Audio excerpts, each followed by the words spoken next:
We know what the touch sensor looks like and how it works, so let's figure out how we can program it.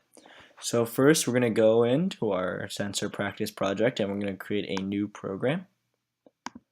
So new program, and we'll call the program touch sensor practice. Okay, and then the easiest way to use a touch sensor is the wait block I introduced in the last tutorial.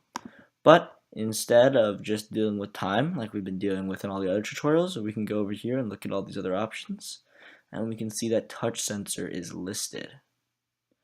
So we're going to see that there is compare and change. So pretty quickly, compare is just looking at the overall state of the button, so that would be like pressed or unpressed, while change would be looking for if it's going from one state to another. So like let's say if it's pressed, it switches to unpressed, and also the other way around. And for basically everything we're going to be doing, we're going to be using compare. We're going to click compare state, and then here we see that it says compare state right there, and we're going to go over to this thing that says state, and we can see the different states.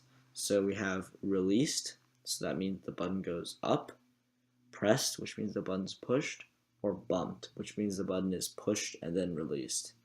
So what we're going to do is we're going to do pressed, and then we're all good. So this block will wait, and nothing behind it will run until the button is pressed.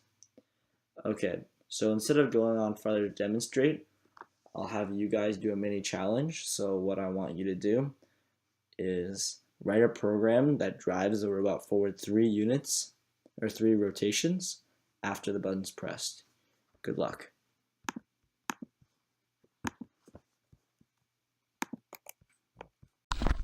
Okay, so now I'm going to introduce our first sensor, and that sensor is the touch sensor. So the touch sensor, it's pretty simple. How it works is it has this button on the front, and when it can read when I tap the button, when I release the button, and when I hold down the button. So we're gonna go ahead, attach the sensor to our robot. So now it's on there, nice and secure, and we can learn how to program it. So see you in a second.